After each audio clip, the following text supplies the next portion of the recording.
First Person is produced in cooperation with the Far East Broadcasting Company, who rejoice in the stories of changed lives through the power of Jesus Christ. Learn more at FEBC.org. I still, to this day, will get messages from people who have just seen my voice performance for the first time after nearly 10 years. But the Lord has definitely used it to open up things that I could have never seen coming.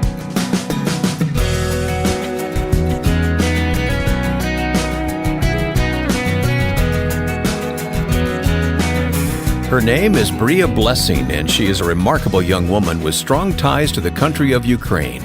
Welcome to First Person. I'm Wayne Shepherd, and you'll meet Bria in just a few moments. Thanks for tuning in to this week's program. We enjoy bringing you the stories of people who are committed to Jesus Christ and His kingdom purposes.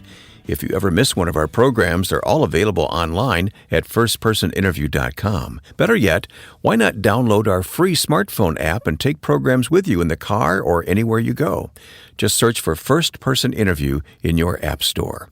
We're also found on Facebook, facebook.com/firstpersoninterview, where you can leave comments. I've been in meetings with Ukrainian people as the aptly named Bria Blessing sings and shares her story. So I wanted you to meet her as well.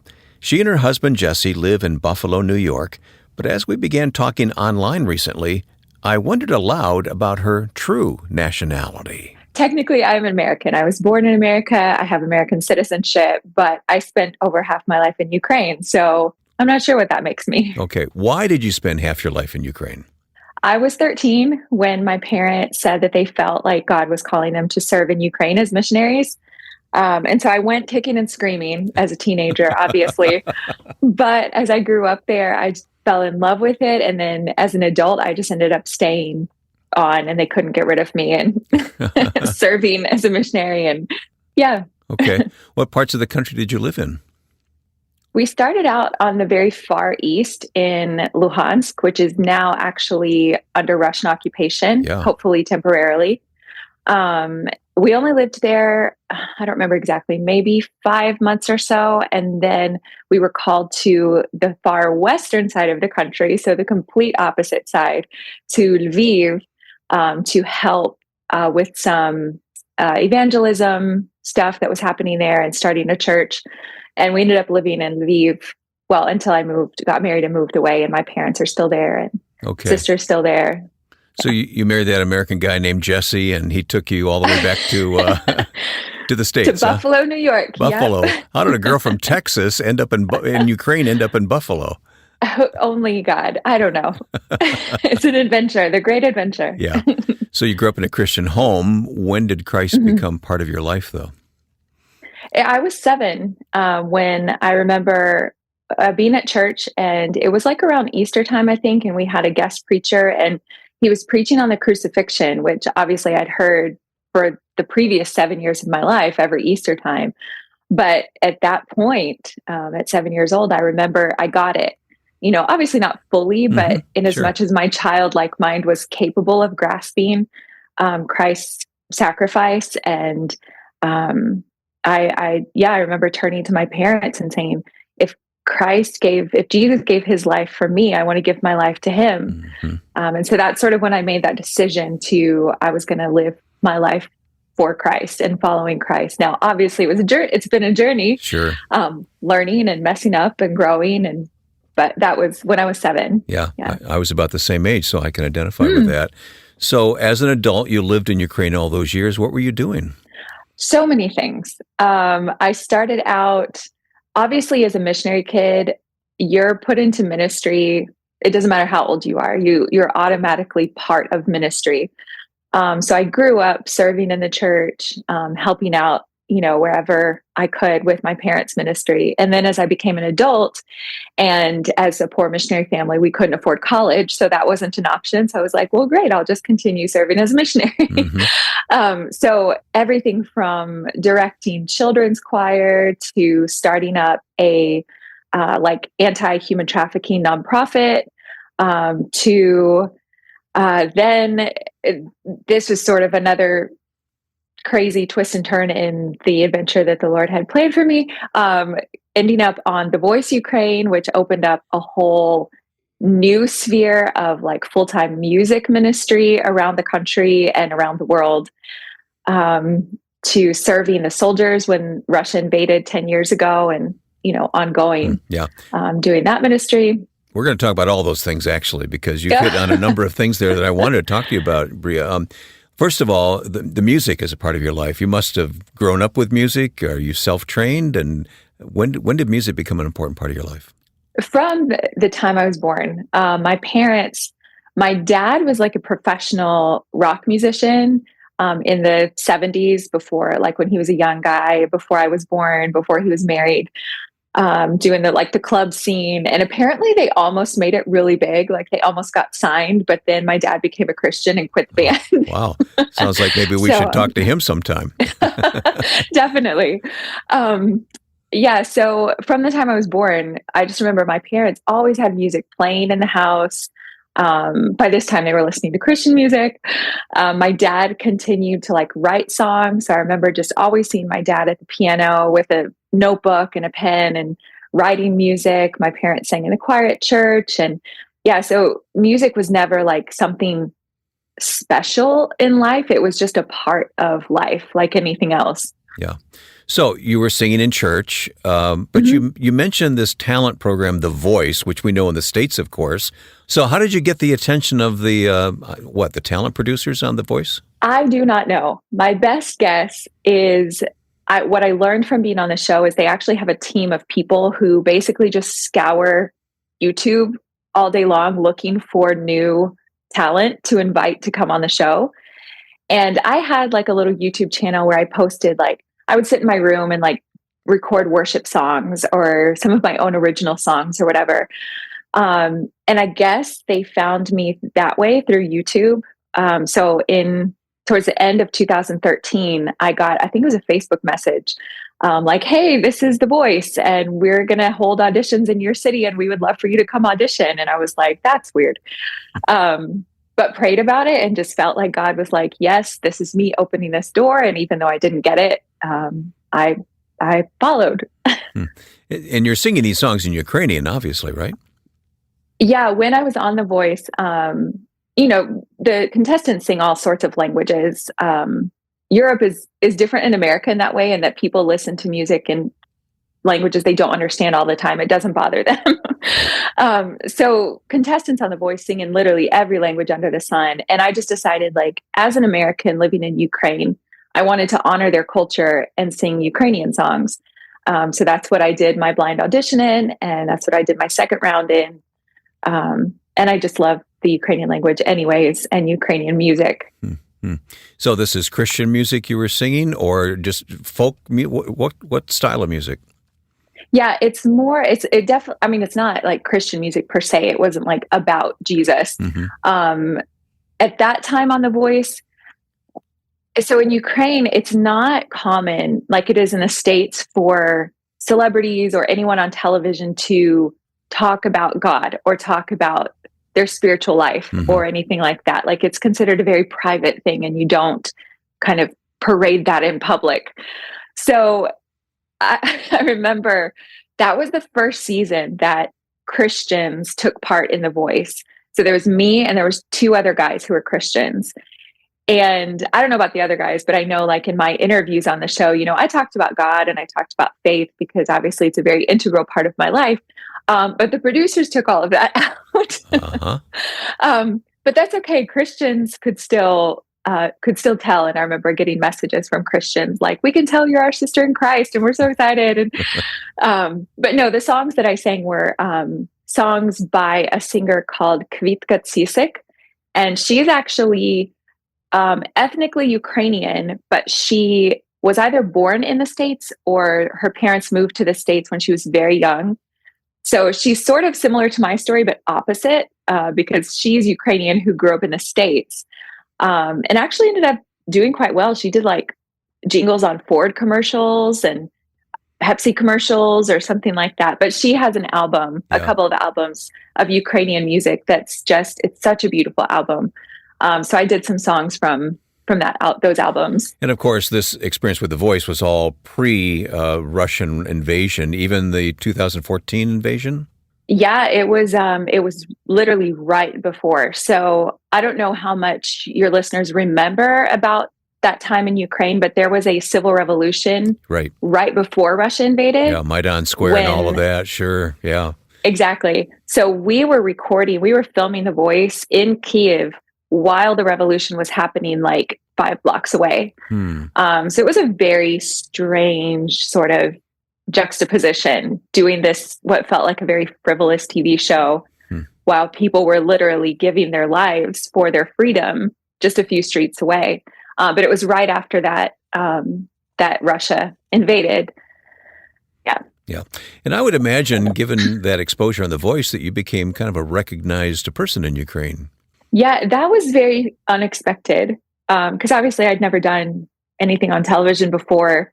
So I had no expectations out of the experience, just like, oh, okay, I'm going on a voice competition. And when I got, sent off the show, I was like, okay, well, that's over, but obviously now in the age of YouTube and stuff, everything lives on forever. Mm-hmm. And so I still to this day will get messages from people who have just seen my voice performance for the first time after nearly 10 years.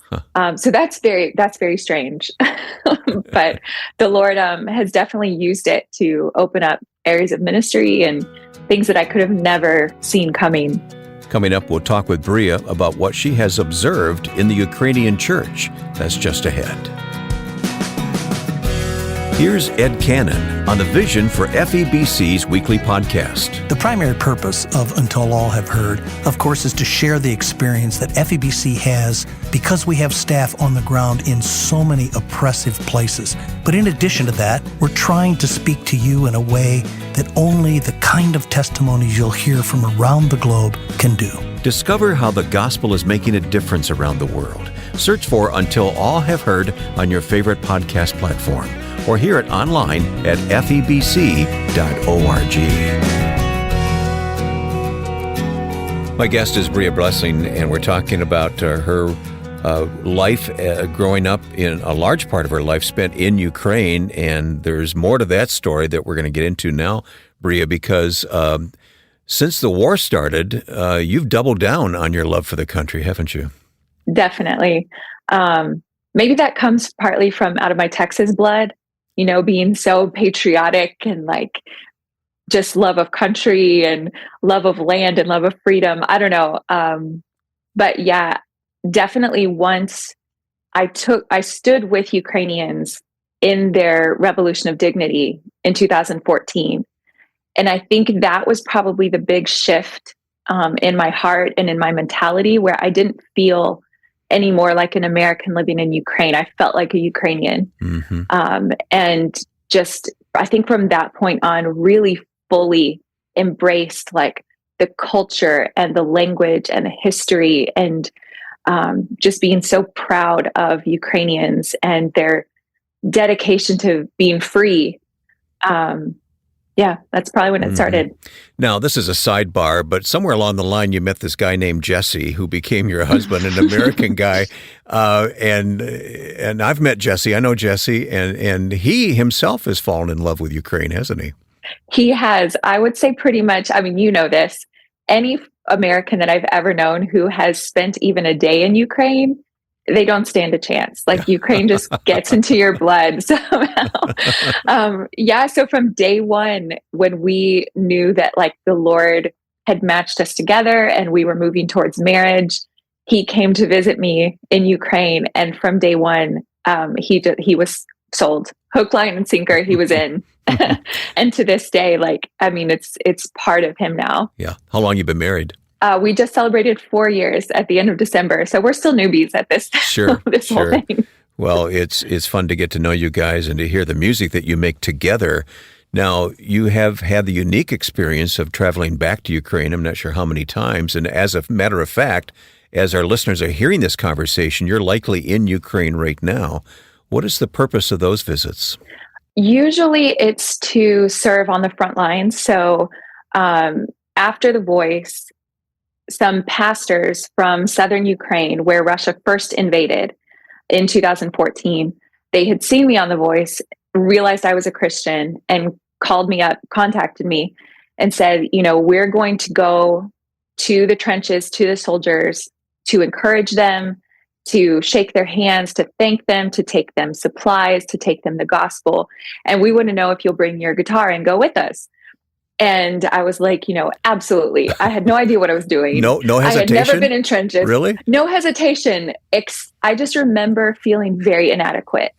I had such admiration for soldiers, just in general, for American soldiers, for Ukrainian soldiers, for defenders of freedom, but I'd never been in trenches before. I had no idea what to expect. I had no idea what kind of state these men and women would be in. How was I, this, silly girl from America, what was I supposed to say to them or give them? I had no idea. But that was really the first time, obviously, that I encountered Ukrainian soldiers on the front lines and encountered their unbreakable spirit, their humor, their hospitality. And it was such a life-changing moment that I was just, from that point on, I was dedicated to serving the men and women who were serving Ukraine. So really from 2014 on, that's been my main area of ministry, is helping these Ukrainian pastors in their work of supporting the troops. So even now, living in the States and being married now, Jesse and I continue to do that ministry, and we go back as often as we can, about 2 times a year, usually on average. Okay. Well, it's having a spiritual impact, but it does remind me of what we read about during World War II. The USO would be traveling to far-flung places to entertain the troops, and you're doing that with a Christian message here during this war in Ukraine. Can you describe in more detail at least one of those encounters? Tell me about these men and who they are and what they're like and what the conditions are and maybe what they talk to you about, you and Jesse. It's definitely evolved over the years, as you can imagine. Like 10 years is a long time to be in the trenches defending your country from an invasion. So in the beginning, in 2014, there was just this like rallying spirit, just Russia's not going to take us. We're not going to let them come in and destroy our homes and destroy our families. We're going to, we've basically we've got this kind of attitude, even though obviously they're like this little mouse going against Goliath, but they had just this indomitable spirit. Like, yeah, we're going to do this. And I remember their humor. That was like the first thing that struck me going, because I expected just to find them all depressed, from the things that they had seen and experienced. Your grim experiences. Yeah. But they would just laugh and they would sing songs together. The Ukrainians love music. They sing all the time, as you know. And so these soldiers, like these gruff, grizzly men are like singing and telling jokes and laughing. And it was just astounding to me. Even seeing the way that they would receive the word of God when we would give them there's a publisher in Ukraine who prints these like tiny pocket-sized camouflage New Testaments that the guys can keep in like their pockets in their pants. And they wanted those so badly. As soon as we'd start handing them out, like they could barely wait for their turn to get one. They would be like grabbing for one. Interesting. Yeah. And so over the years, there's still a lot of that. We still encounter a lot of guys who just have unbreakable spirits. Somehow they keep their spirits up. I think they know that's a matter of life and death for them, that they can't give in to despair. So they have to keep joking and they have to keep laughing to keep going. But we're definitely at this point experiencing a lot more, I hate to say it, but like even hopelessness, especially now. It's really hard for Jess and I as Americans to hear them talk about, the world is a small place now with the internet. Yeah. So all of these sentiments that are being spoken in America about Ukraine, the Ukrainians hear them. And so to hear them feeling so hopeless, saying, if America gives up on us, we don't stand a chance. it's heartbreaking, and it weighs very heavily on Jess and I, because we want to fix it. We want to somehow make sure America keeps helping them. But obviously we have no power to do that. So we just keep trying to encourage them as much as we can. And especially encourage the pastors and the chaplains who are there all the time pouring into these men's and women's lives. We want to make sure that they feel encouraged, so that they can keep doing what they do. Yeah. And we hear reports of spiritual revival in Ukraine, people coming, the church growing, even as it's scattered in many places. But people are turning to God because they need that hope, aren't they? Absolutely. That's one of the places that we visit every trip now since the full-scale invasion, the escalation of the war in 22. Our pastors have begun ministering more to not just troops, but also to the civilian populations, villages that were under occupation and have now been liberated. So we visit a lot of these little churches in villages and towns that have, no exaggeration, they have grown 300% since the suffering really amped up and multiplied. It just reminds me of what we see in Scripture, that so often, I think, in our Western mindset, we value comfort so much above everything. But really, it's I remember hearing one time a pastor from China telling Americans who were praying for their liberation, he said, don't pray for our liberation, pray that we would be faithful in our suffering, because they understand that under pressure, kind of like diamonds or precious metals, under pressure, you become more brilliant. And so we've seen that in Ukraine with churches who lost, their pastors fled, all of their elders fled. The church was basically left with no shepherds. And instead of disbanding, the church became stronger, and just regular lay people in the church stepped up to lead, and peoples are inviting their neighbors, and their little buildings where they gather are overflowing. One of our pastors, Zhenya, has sent us videos from a Sunday service in a church that before this full-scale invasion in 22 was, maybe averaging 50 people. Now the room is bursting. People are sitting on the streets in freezing cold weather just to hear the message of the Lord. And it's incredible. I've heard that same report from pastors in Ukraine. Amidst the suffering, people are turning to Christ. Our guest has been Bria Blessing, and we didn't hear any of her music today, but there are YouTube links on our website where you can see Bria and hear her sing in Ukrainian. Go to firstpersoninterview.com for those connections. Another ministry you've heard us talk about on First Person is the radio work of the Far East Broadcasting Company, known as Radio M in that country. It's an incredible story of God's provision during wartime, offering the hope of the gospel and counseling in the Word of God.